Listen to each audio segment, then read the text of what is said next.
Hello everyone, welcome back to Crafting with Jeanine.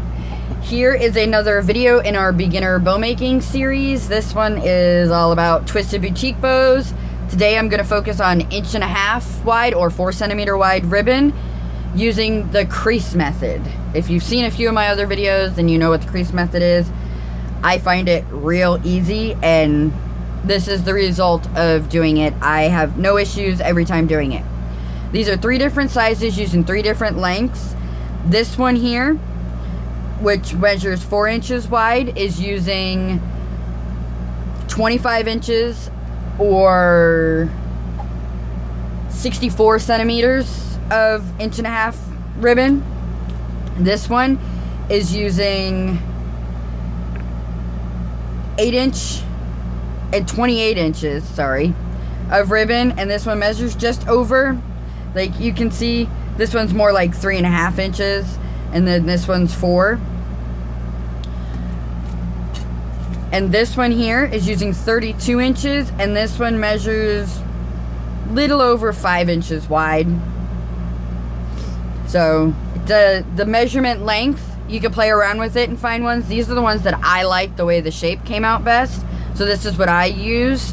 I'm going to show you today doing the 28 inch one.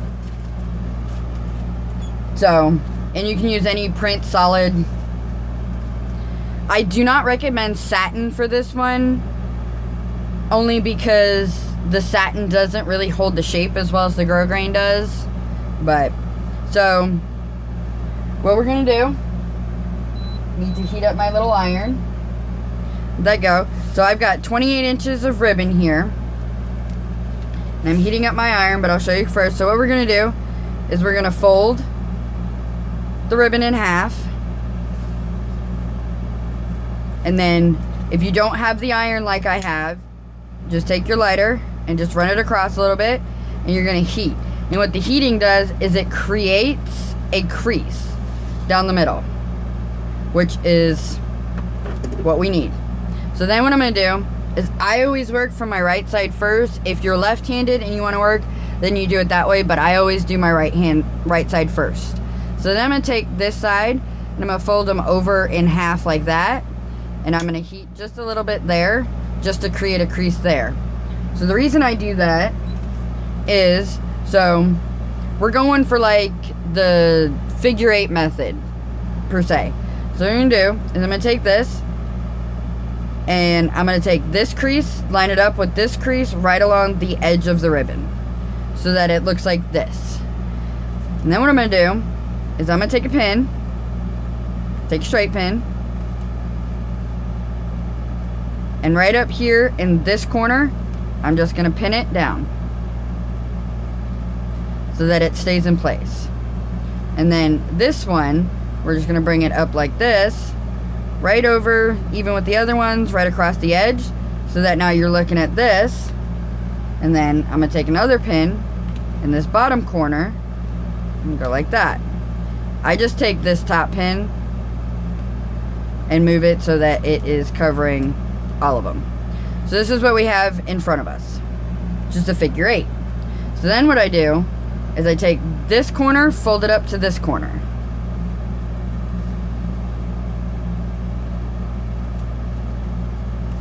And then this one I'm going to show you with the iron. So I got my iron here, and I will, in the description below, leave a link to where you can find this iron on Amazon.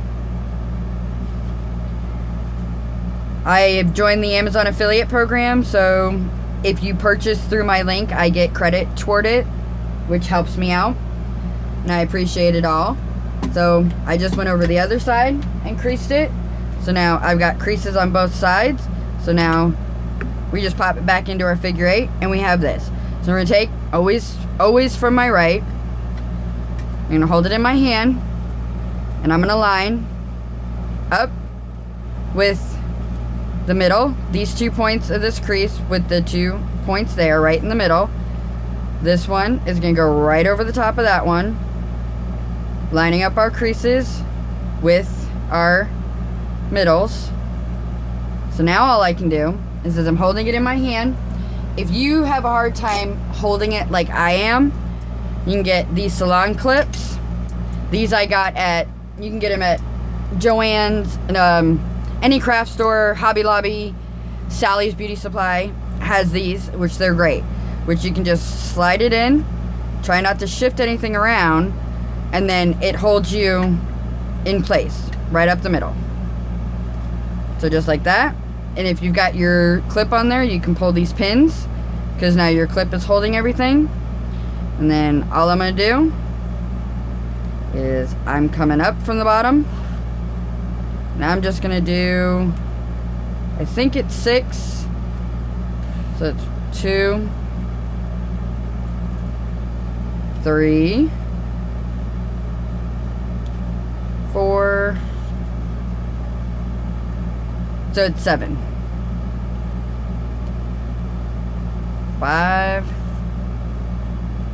6,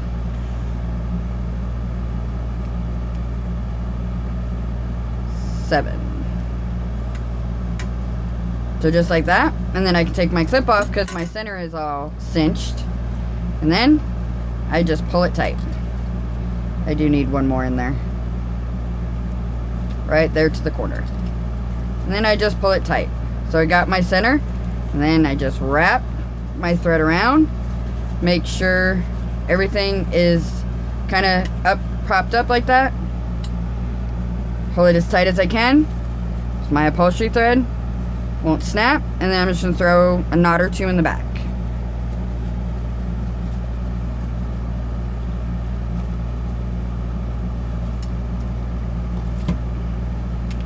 And we snip. So just like that.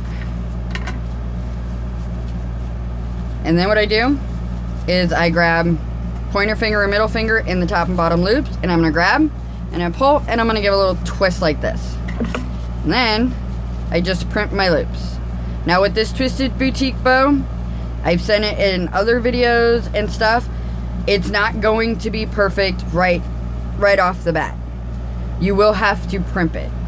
But as you can tell, if you have everything lined up even for the most part, it will take minimal primping to get it right.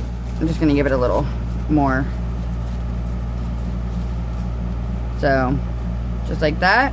And as you can see what I'm doing, I'm just kind of primping my loops so that they have the shape that I want of this, which is the twisted boutique bow.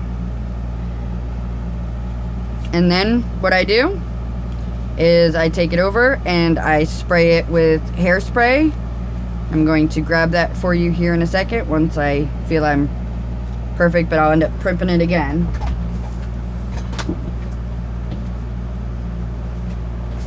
This is what I use. It is great. I like the smell of the Aussie stuff anyway. I use Aussie in my own hair. But this Instafreeze is what I use on my bows because it has very little drying time. It dries super fast and really stiff. When it says Instafreeze and extreme hold, it is really stiff. That is what all of these are sprayed with, and they hold their shape. So, as you can see, this method with the larger ribbons works very, very well. I never have an issue. I might have one loop that goes a little wonky on me every now and then, but for the most part, doing it this way with the wider ribbons, I get a perfect bow every time. Takes a little bit of practice, but you will get there. The twisted boutique bow is the hardest bow to learn. I still to this day cannot get the free-handed method where they take it and they twist it this way and they twist it that way and they get it to look like this. I can't get my loops even doing it that way. This way, with my crease method, it ensures that my loops are all even. So I like it. So I hope you guys enjoyed this video, and as always, I will leave the measurements for the 3 different size bows and how wide of a bow they make in the description below, along with an Amazon link to the this little iron that I use. And don't forget to hit the thumbs up and subscribe if you haven't already. If it wasn't for my followers and my fans, I wouldn't be here. So thank you very much. I appreciate it. Once again, thumbs up, subscribe. I hope you enjoyed the video, and happy crafting.